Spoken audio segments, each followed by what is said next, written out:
नमस्कार, आप सभी का स्वागत है Envira online school YouTube channel पर। आज के इस वीडियो में हम पढ़ने वाले हैं कक्षा 12th की अनिवार्य हिंदी। कक्षा 12th अनिवार्य हिंदी, अनिवार्य हिंदी के पद्य भाग का, अनिवार्य हिंदी के पद्य भाग का अध्याय संख्या 4। पाठ का नाम है बिहारी सतसई से कुछ पद। इस वीडियो में हम पढ़ने वाले हैं कवि परिचय, कवि का परिचय और दोहों की व्याख्या, 10 दोहों की व्याख्या। ये इस अध्याय 4 का रहेगा पार्ट 1। पार्ट 1 में हम पढ़ेंगे कवि बिहारी जी का परिचय और इनके द्वारा संकलित दोहों की व्याख्या करेंगे। इससे पहले हम जान लेते हैं कि कवि बिहारी जी कौन थे, इन्होंने क्या किया था। ये भी रीतिकाल के महान दरबारी कवियों में इनकी गणना की जाती है। इन्होंने भी प्रेम और सौंदर्य का वर्णन किया है। इनके दोहों को सतसई के दोहे कहा जाता है। बिहारी सतसई का है। इन्होंने करीब 700 दोहों की रचना की है, तो इसलिए इनके दोहों को सतसई के नाम से जाना जाता है। इनका जन्म हुआ था सन 1595 में। कहाँ पे? ग्वालियर के निकट बसुआ गांव में हुआ था। इनके पिता थे केशव राय। इन्होंने क्या किया था,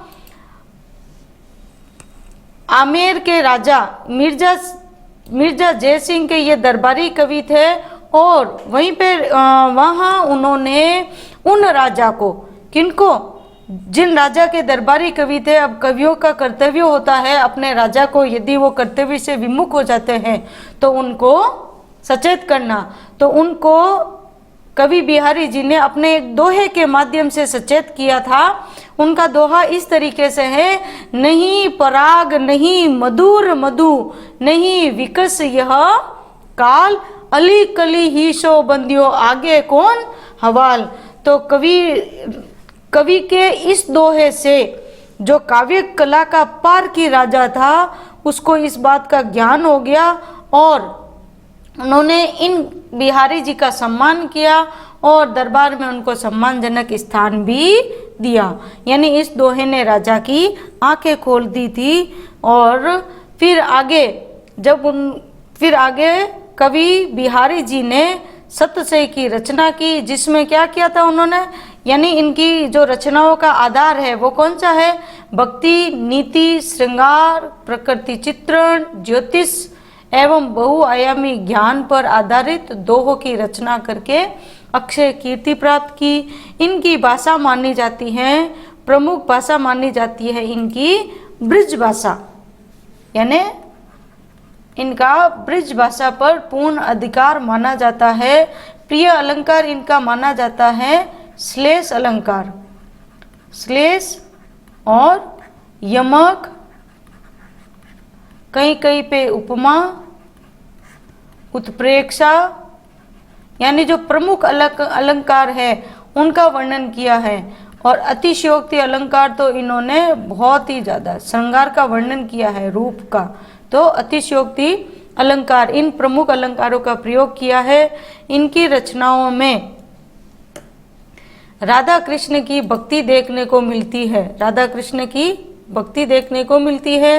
वहीं उक्ति, वैचित्र्य, अन्योक्ति, अर्थ गांभीर्य एवं अलंकारिता एवं कल्पना की समाहार शक्ति का विलक्षण का समावेश देखने को मिलता है। इनकी जो दोहों में जो गंभीरता ली हुई है उसी की शक्ति के कारण कहा गया है कि सतसैया के दोहरे, यानी सतसैया के दोहे कैसे हैं, जो नावक के तीर, जिस प्रकार नावक इस तीर से यात्रियों को उस तीर तक पहुंचाई देता है, उसी प्रकार देखन में छोटे लगे गाव करे गंभीर, यानी बिहारी जी के दोहे दिखने में छोटे लगते हैं लेकिन उनके अंदर शब्दों की गहराई बहुत अधिक है।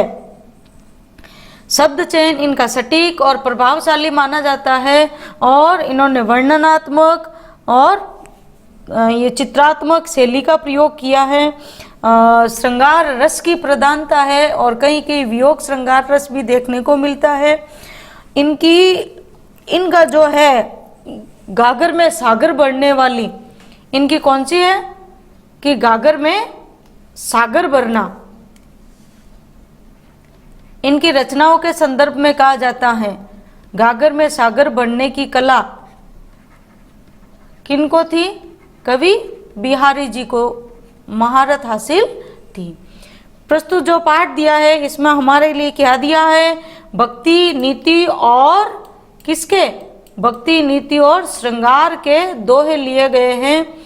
सांसारिक बाधाओं से मुक्ति के लिए कवि क्या कर रहा है? सांसारिक बाधाओं से मुक्ति पाने के लिए राधा जी की आराधना करता है। जो वृंदावन में रहता है वो कृष्ण कृष्ण तो करते ही करते हैं, लेकिन यदि कृष्ण से पहले राधा जी का नाम लिया जाए तो कृष्ण जी बहुत जल्दी हमारी आराधना सुन लेते हैं। और दूसरी तरफ प्रभु श्री कृष्ण को क्या देता है? उपालम। उपालम यानी ताना देना कि आपको तो संसार की हवा लग गई है, इसलिए आप भी संसार के जैसे लोगों के जैसे आप व्यवहार करने लग रहे हो। और मुक्त आत्माओं के सानिध्य में अदम जो धर्म पे नहीं चलता है, नीच पापी होता है, वो भी कैसा हो जाता है? मुक्त हो जाता है। श्री कृष्ण की बातों का आनंद रस पाने के लिए गोपियां क्या करती हैं? उनकी मुरली छिपा लेती हैं कि इस बहाने वो हमारे साथ में और थोड़ी देर रहेंगे। और वन में कृष्ण के आते ही क्या होता है? बिना वर्षा के मोर नाचने लग जाते हैं। क्यों? क्योंकि उन श्री कृष्ण में उन्हें बादलों की अनुभूति होने लगती है। नायक और नायिका भरे भवन में संकेतों से क्या कर रहे हैं? वार्तालाप करते हैं। जीने वस्त्रों में नायिका ऐसे सुशोभित हो रही है जैसे सागर में कल्प वृक्ष की डाल। ये उत्प्रेक्षा अलंकार का उदाहरण है। ठीक है, तो आइए हम बढ़ते हैं इनके दोहे की तरफ बढ़ते हैं। पहला दोहा क्या लेके आया है आपके लिए? इस दोहे में इसका प्रसंग अगर हम करते हैं तो क्या लिखा जाएगा? इसका प्रसंग, इसमें कवि राधा जी की क्या कर रहा है? आराधना कर रहा है। वो उनसे क्या कर रहा है? प्रार्थना कर रहा है। ठीक है, आराधना कर रहा है, उनकी स्तुति की है या उनसे प्रार्थना कर रहा है। इसमें अभी इसका काव्य सौष्ठव अगर हम देखें, इसकी शिल्प सौंदर्य की तरफ देखते हैं तो दोहों की भाषा प्रमुखतया कौन सी ली गई है? ब्रिज भाषा का प्रयोग किया गया है। शैली कौन सी है कि वर्णनात्मक। देखो शैली तो आपको लिखनी होती है, वर्णनात्मक और अलंकारिक शैली का। जब कभी अलंकार का प्रयोग किया जाता है, श्रृंगार आदि के शब्दों का प्रयोग किया जाता है तो वो अलंकारिक शैली की श्रेणी में आता है। ठीक है, और मुख्य रूप से इसमें अलंकार कौन सा है? श्लेष अलंकार। ठीक है, और इसके अलावा माधुर्य गुण है। जहां कहीं श्रृंगार का ऐसा आता है तो माधुर्य गुण, भक्ति रस, भक्ति रस की प्रधानता है। ठीक है, अब आइए देखते हैं व्याख्या कि मेरी भव बाधा हरो, यानी हे राधिके क्या कर रहा है? श्लेष अलंकार का प्रयोग करते हुए, पहले तो हम सामान्य अर्थ यदि देखें तो कवि बिहारी जी कह रहे हैं कि मेरी भव बाधाएं, यानी इस संसार रूपी बाधाओं को, भव बाधाएं कौन सी होती हैं? संसार रूपी बाधाएं, यानी इस जन्म मृत्यु के बंधन से छुटकारा दिलाना। हरो यानी दूर कर दो, दूर कर दो। हर लो, आप दूर ही कर दो इनको। तो राधा नागरी, नागरी यानी चतुर, सोई वही राधिके जहां तन की जाई परे, यानी जिसके शरीर की झलक मात्र पड़ने से, जिनके शरीर की जाई, जाई यानी झलक पड़ना, छाया, झलक परे पड़ने से, झलक पड़ने से श्याम, श्याम यानी श्री कृष्ण हरित दूती हुई। अब यहाँ इस हरित के दो अर्थ लिए गए हैं। हरित दूती के दो अर्थ कौन से हैं? पहला तो होगा कि हरि क्रांति वाले, हरि कांति वाले, कांति यानी चमक, हरि कांति वाले, और दूसरा होगा इसका प्रसन्न या प्रभावहीन। ठीक है, होई हो जाते हैं।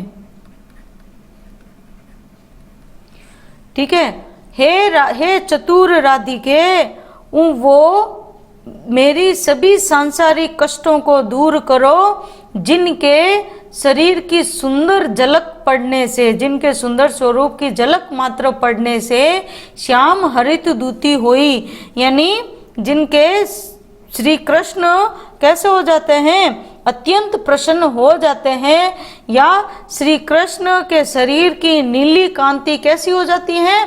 हरी हो जाती है। ठीक है, ये श्लेष के संदर्भ में दो अर्थ लिए जाते हैं। अगर सामान्य अर्थ लो तो श्री इनकी शरीर की झलक मात्र पड़ने से श्याम क्या हो जाते हैं? श्री कृष्ण प्रसन्न हो जाते हैं या प्रभावहीन हो जाते हैं। और वहीं जब राधि के साथ में आती हैं तो उनके सुनहरी कांति मात्र पड़ने से उनके श्याम, भगवान श्री कृष्ण के श्याम शरीर की कांति कैसी हो जाती है? प्रभावहीन होकर राधा जी के शरीर की कांति वाला यानी हरी कांति वाले हो जाते हैं। ठीक है, तो इसमें क्या है? राधा जी की स्तुति की गई है, राधा जी की स्तुति।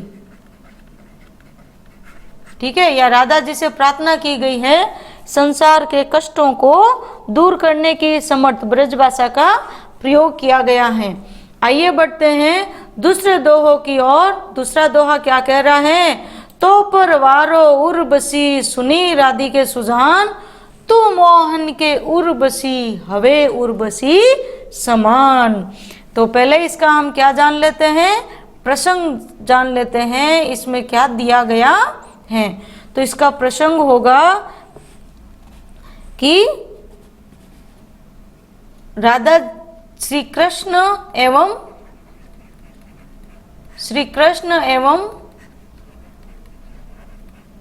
राधा जी, श्री कृष्ण एवं राधा जी के सौंदर्य के प्रभाव का वर्णन किया है, प्रभाव का वर्णन। ठीक है, तो देखिए, और इसमें भाषा कौन सी है आपके? भाषा तो यही है, ब्रिज भाषा है, वर्णनात्मक, अलंकारिक, यमक अलंकार का प्रयोग है इसके अंदर। ठीक है, माधुर्य गुण है ये, भक्ति रस है ये। भक्ति रस के साथ साथ में इसके अंदर इस दोहे में श्रृंगार रस भी है। ठीक है, अब इसमें उर्वशी शब्द की आवृत्ति है और अर्थ अलग अलग होने से कौन सा अलंकार है यहाँ पे? यमक अलंकार है। ठीक है, अब यमक अलंकार कैसे हुआ? शब्द के अर्थ अलग कैसे हुए?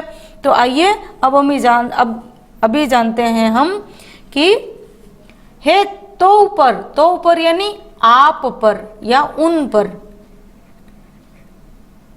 आप पर या उन पर, वारो यानी न्योछावर करना, वारो यानी न्योछावर करना। किसको न्योछावर कर रहे हैं? तो पहली उर्वशी का यहाँ अर्थ है उर्वशी, जो स्वर्ग में नाचने वाली कौन है? अप्सरा, स्वर्ग में नाचने वाली अप्सरा। तो पर वारो उर्वशी, यानी आपके ऊपर तो मैं क्या उर्वशी को भी न्योछावर करता हूं। ठीक है। सुनी राधिके सुजान, सुजान यानी चतुर है, चतुर राधिके सुनो, मैं तुम्हारे इस सौंदर्य के आगे तो परम सुंदरी उस स्वर्ग की अप्सरा उर्वशी को भी तुम्हारे ऊपर न्योछावर करता कर सकता हूं। तू मोहन के उर्वशी है, तू यानी आप, किनके उर्वशी, उर्वशी यानी हृदय में बसी हुई। तो दूसरी उर्वशी का अर्थ क्या हुआ? हृदय में बसी हुई। कौन? श्री कृष्ण के मन में, श्री कृष्ण के हृदय में बसी हुई हवे उर्वशी समान, यानी यह है मन को वश में करने वाली, मन को वश में करने वाली। ठीक है। तो यहां क्रमशः उर्वशी के अर्थ तो शब्द तो एक ही है, लेकिन अर्थ अलग अलग लिए गए हैं। इसके कारण यह कौन सा अलंकार है? यमक अलंकार का प्रयोग किया गया है। ठीक है। तो हे राधिके, हे चतुर राधिके सुनो, मैं तो आपके इस सौंदर्य पर स्वर्ग की अप्सरा परम सुंदरी उर्वशी को भी मैं आपके ऊपर न्योछावर कर सकता हूं। क्यों? क्योंकि आप तो उन मोहन, मोहन यानी श्री कृष्ण, श्री कृष्ण के हृदय में बसी हुई हैं और उनके मन को हवे, उनके मन को भी वश में करने वाली बन गई हैं। अर्थात उर्वशी अप्सरा के समान होकर आप उनके हृदय में बस गई हो। तो यहाँ पे कौन सा है कि सीधी सरल ब्रज भाषा का, साहित्यिक ब्रज भाषा का प्रयोग किया गया है। भक्ति और श्रृंगार रस की अद्भुत व्यंजना की गई है, माधुर्य गुण की छटा दिखाई दे रही है, वर्णनात्मक और अलंकारिक शैली को अपनाया गया है और उर्वशी उर्वशी उर्वशी में क्रमशः अर्थ अलग अलग होने से यहाँ पे यमक अलंकार का प्रयोग किया गया है। आ गया समझ में आपको यहाँ पर अच्छे से? अब आइए बढ़ते हैं अगले दोहे की तरफ। अगला दोहा क्या कह रहा है, आइए जान लेते हैं। बंधु भय का दीन के को तारियो रघुराई। तो यहाँ इसका प्रसंग क्या है? इसका प्रसंग है आपके, यहाँ कवि सीधे शब्दों में क्या कर रहा है? भगवान राम को क्या कर रहा है? उलाहना दे रहा है कि आपने अब तक किस किस को तारा है, मेरे जैसे पापी से तो आपका पाला पड़ा ही नहीं है। चुनौती दे रहा वो राम को उलाहना देते हुए अपने आप को, यानी स्वयं को, अपने आप को किसको? कवि को तारने की क्या कर रहा है? चुनौती दे रहा है कि अब तक तो आपने कईयों को तारा है, लेकिन आप मुझे तार के बताइए। तो इस प्रकार उलाहना देकर कवि की चतुराई तो देखो, यहाँ पर वो अपना उद्धार करवा लेना चाहता है इस तरीके से उलाहना देकर। इसीलिए तो गागर में सागर बढ़ना इन कवि की महानता है, इनकी प्रमुख ये विशेषता मानी जाती है। ठीक है। तो इसके अंदर अब भाषा शैली कौन सी है? भाषा शैली तो आपकी ब्रिज भाषा ही है। ठीक है। शैली कैसी है? काव्य कला की कुशलता को प्रदर्शित करने वाली, काव्य कला की कुशलता को दर्शाने वाली शैली अपनाई हुई है। ठीक है। और टूटे टूटे में पुनरुक्ति प्रकाश अलंकार है, इसके अलावा अनुप्रास अलंकार हैं आपके यहाँ पे। ठीक है। तो यहाँ कवि क्या कह रहा है? भगवान को कह रहा है कि आप तो यूं ही बंधु भय, बंधु यानी भाई या सहायक बन गए, बंधु यानी भाई या सहायक बनना, का दीन के यानी दुखियों के या असहायों के। आप तो यूं ही दुखियों के सहायक बने हुए हो। को तारियो रघुराई ने हे भगवान राम, आपने अब तक किसका उद्धार किया है। तारियो यानी उद्धार करना। आपने अब तक किसका उद्धार किया है। आप तो यूं ही दीन बंधु कहलाते हो या उद्धारक यानी तारणहार कहे जाते हो। क्या कि टूटे टूटे फिरत हो। कैसे फिरत हो। टूटे टूटे फिरना यानी झूठी प्रशंसा। आपकी थोड़ी बहुत भी प्रशंसा क्या हो जाती है, जैसे मनुष्य की थोड़ी सी प्रशंसा होती है तो वो क्या करने लग जाता है, बहुत ज्यादा प्रसन्न हो जाता है, इतराने लगता है वो।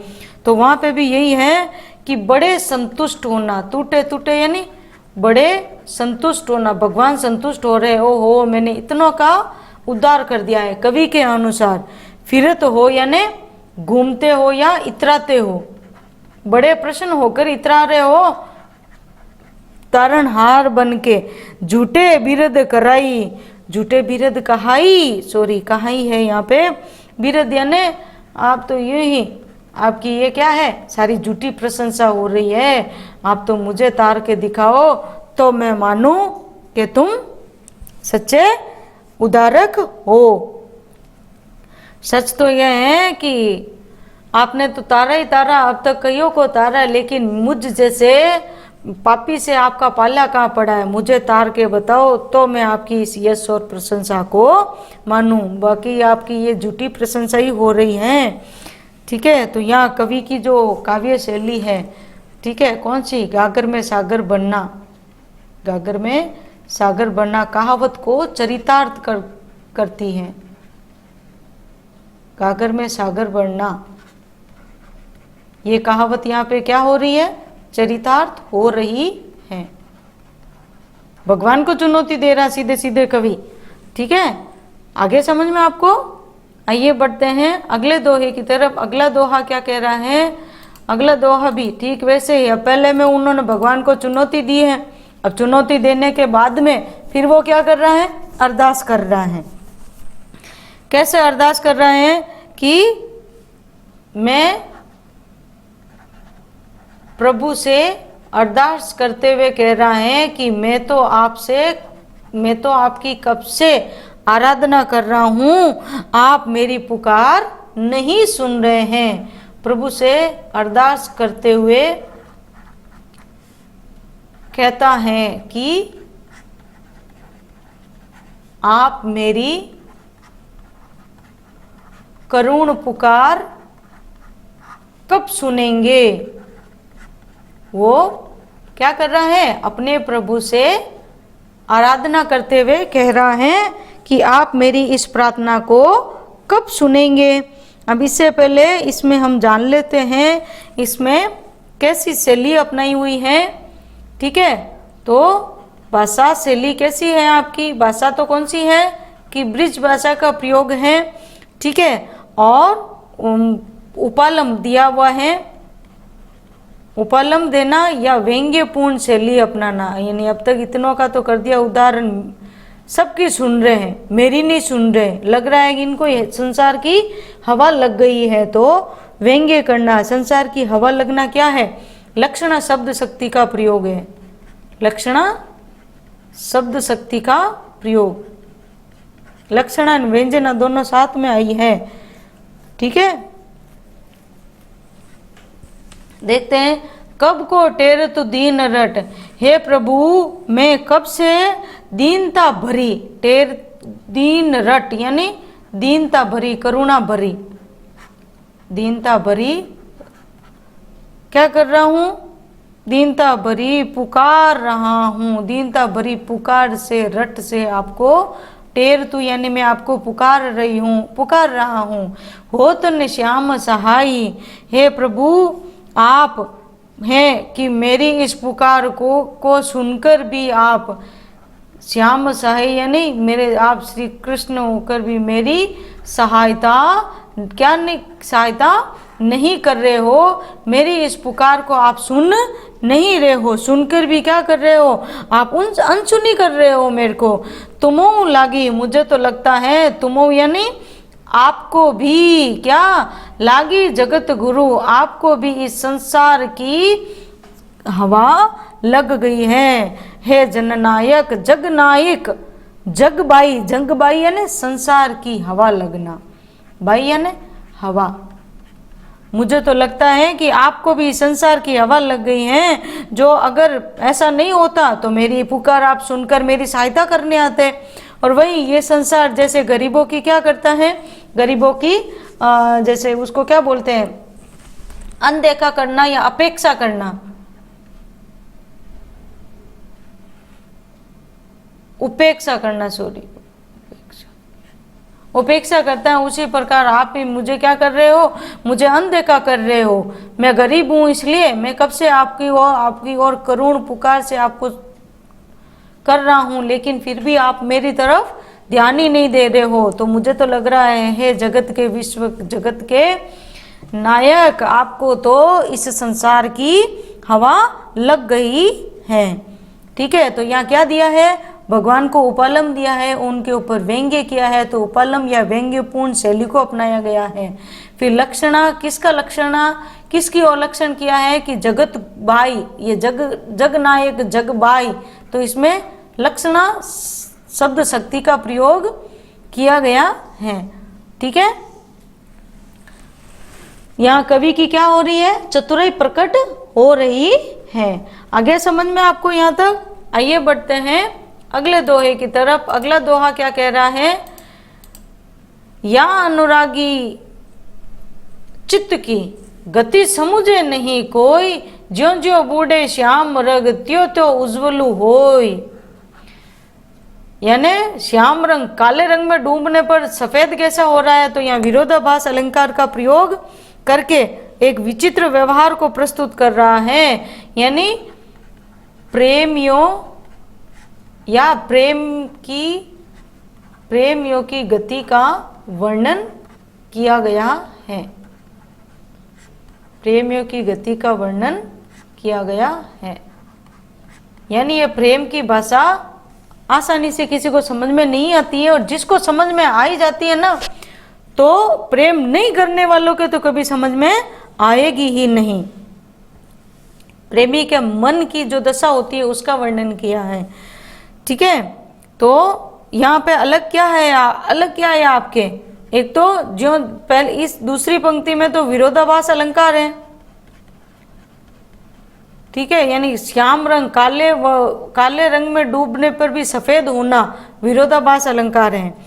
ठीक है, और श्याम रंग में, किसमें, श्याम रंग, यहाँ दो अलग अलग अर्थ लिए गए हैं, श्लेष अलंकार का प्रयोग है। जब एक ही शब्द के अलग अलग अर्थ लिए जाते हैं, श्याम रंग यानी एक तो काला रंग और एक श्याम रंग का आपके यहाँ पर अर्थ होगा श्री कृष्ण से प्रेम। ठीक है, और इसके अलावा भाषा आपकी कौन सी है, भाषा इनकी प्रमुख रूप से भाषा आपके आई है, तो इनकी ब्रिज भाषा का ही प्रयोग इन्होंने अपने इनमें किया है। ठीक है, इसके अलावा तत्सम शब्दावली है, तत्सम शब्दों का प्रयोग है। ठीक है, और कवि ने क्या किया है कि श्री कृष्ण के प्रति प्रेम की दशा को, श्री कृष्ण के प्रति प्रेम की दशा का वर्णन किया है। ठीक है, ये इसका क्या है, काव्य पक्ष है। तो आइए देखते हैं, कवि बिहारी जी कह रहे हैं कि या अनुरागी चित्त की, अनुरागी यानी प्रेमी या प्रेम के रंग में रंगने का जो इच्छुक होता है वो। ठीक है, या अनुरागी चित्त की, चित्त की यानी प्रेमी के मन की गति समझे नहीं कोई, उस प्रेमी के मन की गति को कोई, मन की गति यानी मन की दशा को कोई दूसरा समझ नहीं सकता है। उनका व्यवहार बड़ा विचित्र होता है। क्यों कि ज्यों ज्यों बूढ़े श्याम रंग, जितना जितना वो श्याम रंग यानी इस काले रंग में, और दूसरा अर्थ है प्रेम में डूबता जाता है, त्यों त्यों उज्जवल होई, वो उतना ही कैसा होता जाता है, उज्जवल यानी गहरा होता जाता है। ठीक है, उजला या स्वच्छ हो जाना। जितना वो उसमें डूबेगा उतना ही वो स्वच्छ होता जाता है, यानी उतना ही उसका प्रगाढ़ या गहरा होने लगता है। ठीक है, तो ये इस तरीके से किसका कि भी श्याम रंग काले रंग में डूबने पर भी उज्जवल होना, ये विरोधाभास अलंकार का है। विरोध नहीं होते भी विरोध प्रकट करना विरोधाभास अलंकार की श्रेणी में आता है। ठीक है, और वहां श्लेष अलंकार इस श्याम रंग में श्लेष अलंकार है। एक अर्थ है काले यानी काले रंग में डूबने पर भी स्वच्छ होना, और दूसरा वो काला रंग कौन सा है कि प्रेम रंग में डूबने पर उसका स्वच्छ होना यानी पाक होना, पवित्र होना, गहरा होना। ठीक है, आगे समझ में आपको। आइए बढ़ते हैं अगले दोहे की तरफ। अगले दोहे में कवि ने क्या किया है कि हो अपने ऊपर ही उन्होंने क्या किया है, व्यंग्य किया है। कैसे कि कवि ने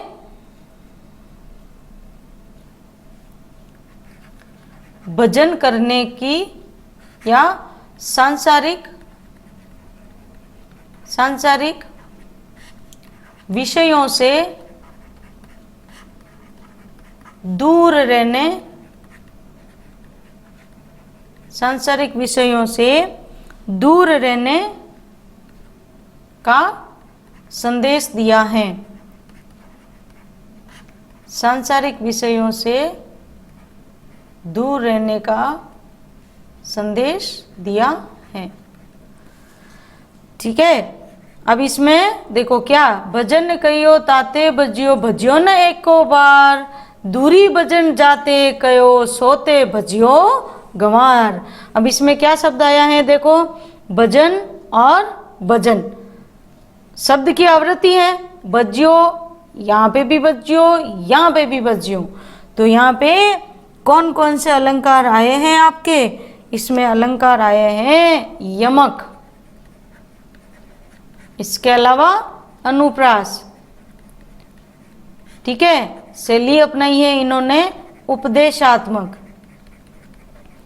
उपदेश देते हुए व्यंग्य भी किया है अपने ऊपर ही कि भी जिन सांसारिक विषयों से दूर रहने का कहा गया उन्हीं से तू दूर, उन्हीं के अंदर होता गया। ठीक है, तो बिहारी की जी क्या कह रहे हैं कि भजन करियो। तो यहाँ इस भजन के दो अर्थ कौन से लिए जाएंगे, भजन करना या स्मरण करना। पहले भजन का अर्थ है स्मरण करना, यानी कवि कहता है कि अपने मन से कहता है या गंवार लोगों को, यानी खुद ने ही नहीं किया है लेकिन फिर भी दूसरों को तो संबोधित कर रहे हैं। संबोधित करते हुए कहते हैं कि हे नादानो, हमने तुमसे जिसका भजन कहियो, यानी जिनका भजन, ताते यानी जिनका भजन करने को आपको कहा, जिनका स्मरण आपको करने को कहा था, तायते भजियो, उनसे तो तू क्या किया, दूर भाग गया, दूर भाग गया। भजियो न एको बार, उनका एक बार भी तूने भजन नहीं किया। ठीक है, तो इस भजियो का अर्थ है दूर भाग गया, और इस भजियो का अर्थ है भजन नहीं किया, यानी जिन प्रभु का तुम्हें स्मरण करने का कहा या जिनको जिन कार्यों को तुझे करने के लिए कहा, जिनका भजन करने के लिए कहा, उसको उससे तो तू दूर भाग गया। भजियो ना एको बार, यानी उसका तूने एक बार भी उनका भजन नहीं किया। दूरी भजन जाते कहियो, और क्या किया तूने कि उन प्रभु से स्मरण से तू क्या करता रहा, दूर दूर भागता रहा। दूरी भजन जाते कहियो यानी दूर भागना, दूरी भजन यानी दूर भागना। तो उनसे दूरी बनाता गया यानी जाते कहियो, दूरी भजन जाते गया यानी उनसे और दूर दूर तू भागता गया। ठीक है, सोते भजियो गंवार, और जिनसे तुझे दूरी बनाने के लिए कहा था। दूरी भजन यानी जिन सांसारिक, यहाँ किसका होगा, सांसारिक विषयों से, जिन सांसारिक विषयों से तुझे दूर भागने का कहा, सो तू भजियो गंवार, और तूने तो मूर्ख होकर तूने उन्हीं का क्या किया, स्मरण किया, उन्हीं का स्मरण किया। गंवार का मतलब है मूर्ख या गंवार, अनपढ़, वो ऐसे, ठीक है। तो यहाँ पे कवि ने अपने आप को सचेत करते हुए कि रे मूर्ख, हमने जिनका तुम्हें भजन करने का कहा, उनसे तो तू दूर भाग गया। भजियो न एको बार, उनका भजन तूने एक बार भी नहीं किया, यानी प्रभु का स्मरण करने के लिए कहा, उनसे तो तू दूर भाग गया, और दूर ही भजन जाते गयो, और उन प्रभु स्मरण से तू दूर भागता गया। और जिन सांसारिक विषयों से तेरे को दूरी बनाने को कहा था, दूरी भजन जाते कहो, यानी जिन सांसारिक भोगों से तुझे दूर रहने को कहा, इसके दो अर्थ लिए गए, ठीक है। सोते भजियो गंवार, तूने उसी का, रे गंवार, तूने उसी का स्मरण किया, अब तो तेरा उद्धार होना संभव नहीं है, ठीक है। तो यहाँ कवि ने क्या किया, उपदेश भी दिया है, व्यंग्यात्मक शैली को अपनाया है, अनुप्रास और यमक अलंकार है। इसके अलावा क्या है, भक्ति रस है, भक्ति रस के साथ साथ में व्यंग्य रस भी किया गया है, इनके ऊपर क्या क्या है, व्यंग्य क्या है, इसलिए, ठीक है। यानी प्रभु स्मरण से मनुष्य का कल्याण हो सकता है, ऐसा इन्होंने इस दोहे में बताया गया है, ठीक है। अगला दोहा देखिए, अगला दोहा क्या लेके आया है आपके लिए, क्या संदेश दे रहा है भक्ति के नाम पर। ओहो, श्लेष अलंकार की छटा दिखाई दे रही है आपके, पूरा श्लेष अलंकार, और ये कई बार इसमें बोर्ड परीक्षा में पूछा जा चुका है। तो पहले हम इसका जान लेते हैं कि प्रसंग क्या है। इसमें राज दरबारी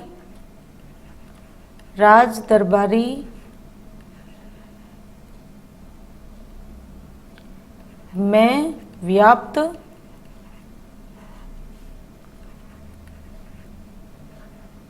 दल बदल एवं चापलूस व्यक्तियों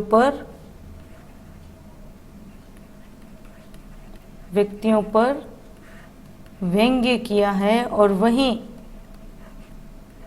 संदेश भी दिया है, किनसे, संतों का साथ करने का संदेश भी दिया है, उपदेश भी दिया गया है, ठीक है। इसके अंदर इस पूरे अलंकार में आपके श्लेष अलंकार होगा,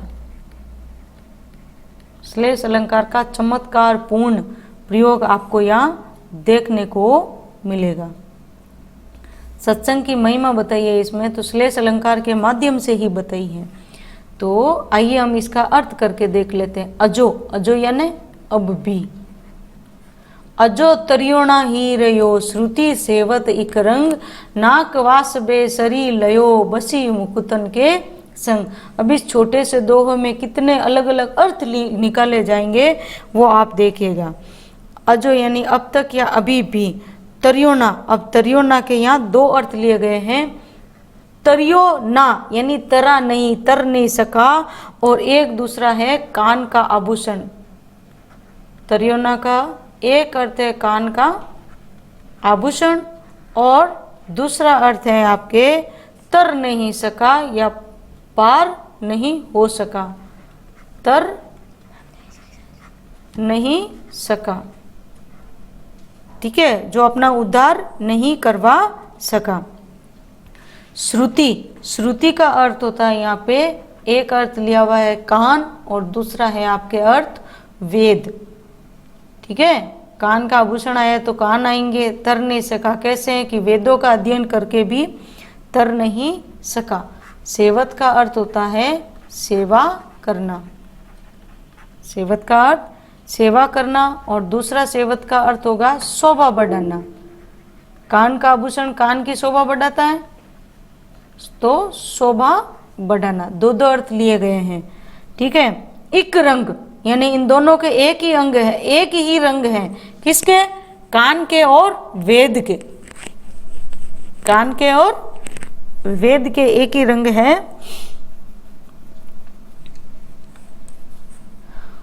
ठीक है, एक रंग में या निरंतर, एक रंग में या निरंतर, निरंतर वेदों का अध्ययन और निरंतर कानों में ही पहने रहना, ऐसे। नाकवास, नाकवास यानी दो अर्थ है यहाँ पे, नाक पर निवास करना, नत के लिए आया आपके, ठीक है, नाक पर निवास। और दूसरा अर्थ है यहाँ पे स्वर्ग की प्राप्ति, स्वर्ग की प्राप्ति, वेदों का अध्ययन करेंगे तो स्वर्ग की प्राप्ति मिलेगी।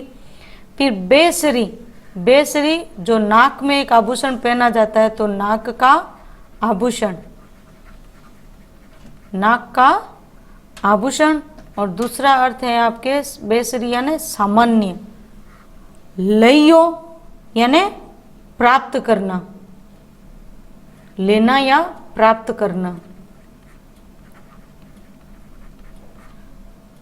बसी, रहकर, बसी का अर्थ है रहकर। मुकुतन, मोती, मुकुतन मोतियों के संग। और ऐसा है, दूसरा अर्थ है संतों के संग, या तीसरा यानी एक अन्य अर्थ भी निकलता, तीन तीन अर्थ निकाले गए हैं, निष्पक्ष रहना, ठीक है।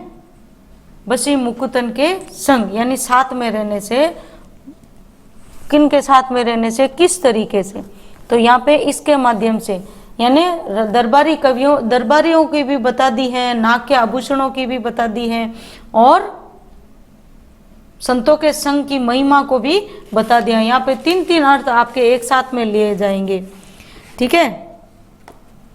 किस संदर्भ में, पहले हम सामान्य अर्थ में देख लेते हैं कि कवि कान में पहने जाने वाले आभूषण तरियोना को संबोधित करते हुए कहता है कि अरे तरियोना, अरे तरियोना, तू ही रयो श्रुति सेवत एक रंग, तू अब तक कान में ही पड़ा रहा है, निरंतर एक ही रंग में यानी स्वर्ण रंग में रंगे रहने के कारण तू अभी तक कोई प्रगति नहीं कर पाया है।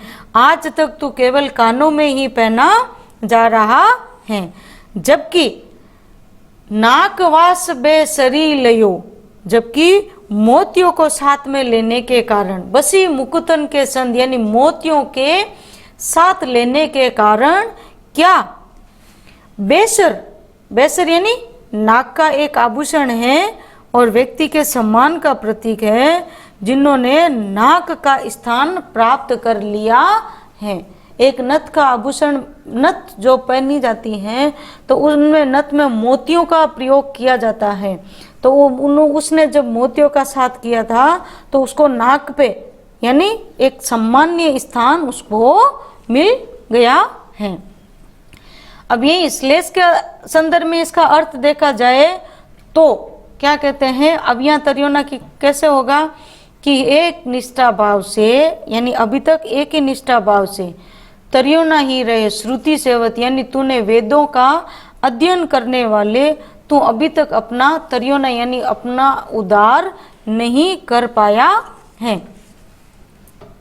ठीक है। जबकि कैसे, मुक्त पुरुषों की, किसकी यानी संतों की संगति करने से सामान्य जन भी, कौन, अब यहाँ किसका, बेसरी का एक सामान्य अर्थ लिया गया था ना, सामान्य रहने, सामान्य लोग थे वो भी क्या, स्वर्ग के प्राप्ति यानी उनको भी स्वर्ग मिल गया है। और अगर एक और अर्थ निकाला जाए तो यानी अरे कान भरने वाले यानी जो दरबारी लोग होते हैं वो अपने से थोड़े ऊपर वालों से क्या करते हैं, वो उनकी चापलूसी करते हैं, तो उनकी चापलूसी करते हैं तो वो उन तक ही सीमित रहते हैं। जबकि कवि अपने बारे में ऐसा कहता है कि मैंने अपने काव्य पक्ष को मजबूत किया, इसलिए मुझे इतना एक श्रेष्ठ सम्मान मिला, मैंने अपना सम्मान हासिल किया है। तो ये इस तरीके से यानी मैंने निष्पक्ष भाव से मैंने सेवा की है, अपने काव्यों को मैंने निष्पक्ष रूप से प्रस्तुत किया है, इसलिए ही मुझे ये सम्मान मिल पाया है। तुम दरबारी क्यों के भांति गुटबंदी या मैं चापलूसी चापलूसी से मैंने क्या किया, अपने आप को दूर रखा है। ठीक है, तो इस पूरे अलंकार में श्लेष अलंकार की सुंदर छटा दिखाई देती है। ठीक है, तत्सम शब्दावली है, ब्रिज भाषा में क्या है, तत्सम और तद्भव शब्दों का प्रयोग किया गया है। बेसरी है, जबकि श्रुति है, ये क्या है, रैयो, ये तद्भव शब्द है आपके। तद्भव शब्दावली का प्रयोग और व्यंग्य किया गया है किनके ऊपर, वेद शास्त्रों का अध्ययन तो करते हैं लेकिन फिर भी अपना उद्धार नहीं कर पाते हैं। ठीक है, और सत्संग की महिमा को बताया गया है, सत्संग की महिमा। ठीक है, वहीं श्लेष अलंकार अब किस किस में है, जिन जिन शब्दों के दो दो अर्थ निकाले गए हैं। ठीक है, जिन जिन शब्दों के दो दो तीन तीन अर्थ निकाले गए हैं उन पे क्या है, श्लेष अलंकार है। ठीक है, श्लेष अलंकार किस किस में आपके, एक तो अजो, ठीक है, और दूसरा श्रुति, सेवत, इकरंग, बेसरी, नाकवास, मुकुतन। ठीक है, इनमें श्लेष अलंकार का प्रयोग किया गया है। आ गया समझ में आपको यहाँ तक अच्छे से। आइए बढ़ते हैं अगले दोहे की तरफ। अगला दोहा क्या कह रहा है कि सगन कुंज छाया सुखद शीतल सुरभि समीर, मनु हवे जातु अजो वहे उही जमुना के तीर। यहाँ कवि ने प्रभु से आराधना की है कि यदि मुझे मनुष्य जन्म मिले तो कहाँ मिले, उसी यमुना नदी के तीर मुझे जन्म मिले, जहाँ अब भी अगर चले जाते हैं तो उस सुखदायी वातावरण का स्मरण हो जाता है। ठीक है, तो किसका वर्णन किया है, यमुना नदी के, यमुना नदी तट के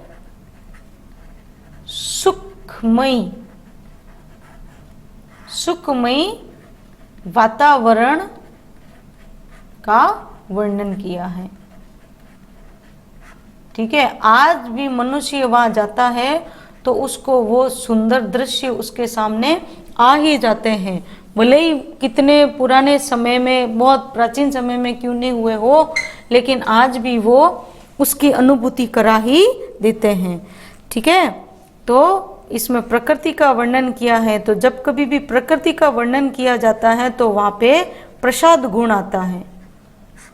ठीक है, प्रसाद गुण। ठीक है, इसके अलावा भाषा आपकी सरल सहज है, अलंकार आपके यहाँ पे अनुप्रास के अलावा दूसरा कोई अलंकार नहीं है। ठीक है, वर्णनात्मक शैली या प्रकृति का सुंदर चित्रण। ठीक है, या प्रकृति का सुंदर स्वाभाविक शब्द चित्र खींचा गया है, शब्द चित्र भी लिख सकते हैं आप। ठीक है, आइए अब करते हैं व्याख्या करते हैं।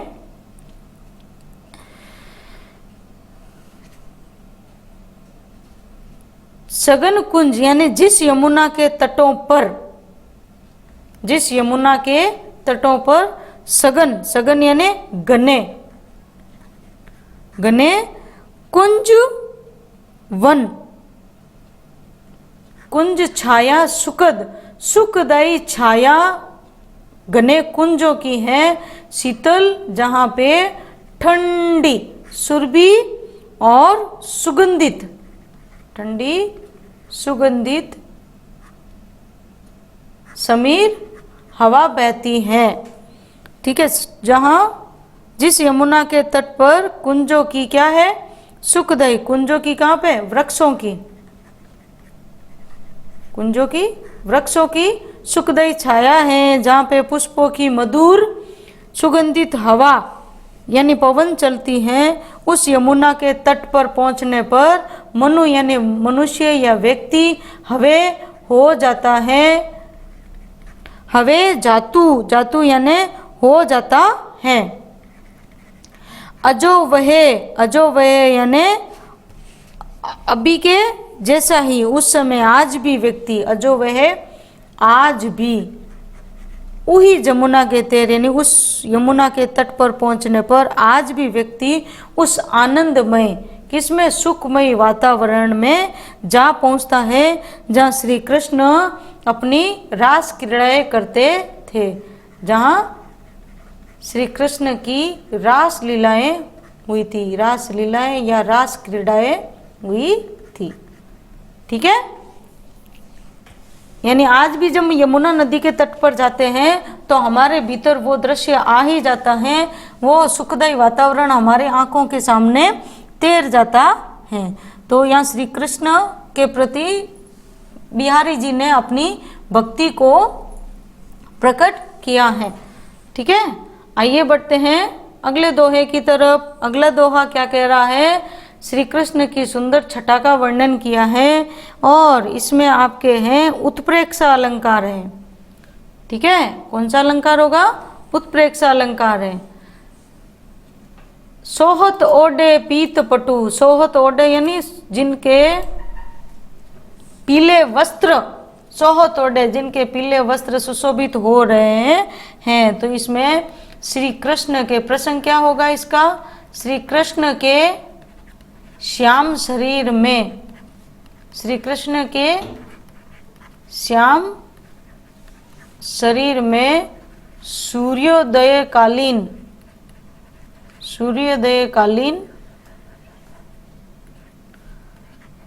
दृश्य की कल्पना की गई है, कल्पना की गई है। भाषा इसकी कैसी है? भाषा इसकी ब्रज भाषा ही होगी। ठीक है, प्रकृति चित्रण है, यानी श्री कृष्ण के वर्णन के साथ साथ में प्रकृति को भी उकेरा है, शब्द चित्र खींचा है तो प्रकृति चित्र भी है, वर्णनात्मक शैली है और मनो यानी मनो उत्प्रेक्षा सूचक शब्द है और कल्पना की गई है। श्री कृष्ण के श्यामल शरीर में सूर्योदय की कल्पना की है। तो कौन सा अलंकार है आपके यहाँ पे? उत्प्रेक्षा अलंकार है। इसके अलावा अनुप्रास अलंकार तो है ही है। ठीक है, तो आइए देखते हैं कि कवि कह रहे हैं सोहत ओडे पीत पटु श्याम सलोने गात, यानी श्री कृष्ण के श्याम शरीर पे, सलोना यानी सुंदर, गात यानी शरीर या अंगों पर, सुंदर श्याम वर्ण के सुंदर शरीर पर जो पीतांबर, पीत पटु यानी पीतांबर, पीतांबर जिनके ओढ़े हुए हैं, सोहते यानी सुहावने लग रहे हैं, सुहावने लग रहे हैं। और उनके श्री कृष्ण श्यामल शरीर पर जो पीले वस्त्र, सुंदर पीले वस्त्र ओढ़े हुए, पहने हुए इतने सुहावने लग रहे हैं और ऐसा लग रहा है मनु यानी मानो नीलमणि, नीलमणि यानी मानो कि नीलम नामक एक रत्न होता है, नीलम रत्न, सेल यानी शिला या पर्वत पर, शिला या पर्वत पर क्या आतप पर्यो प्रभात, आतप यानी ऐसा लग रहा है जैसे धूप, पर्यो यानी पड़ रही है, प्रभात प्रातः काल यानी श्री कृष्ण के सुंदर श्यामल शरीर पर पीले सुहावने पीले वस्त्र ओढ़े हुए हैं और ऐसा लग रहा है कि नीलम रत्न के शिला या पर्वत पर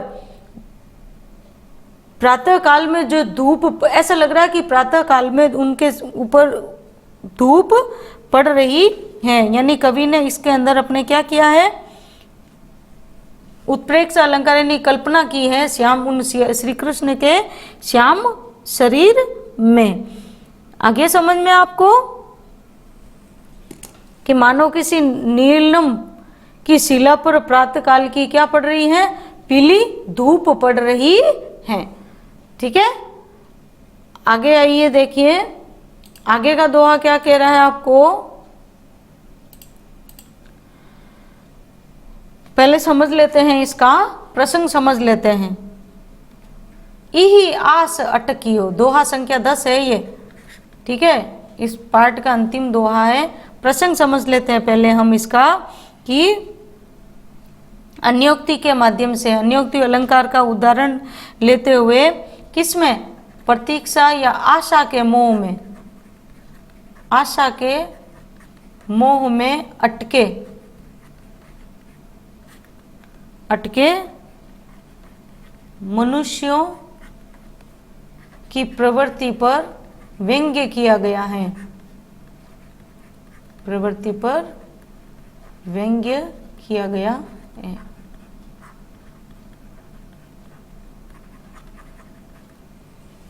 ठीक है, व्याकरण इसकी देख लेते हैं।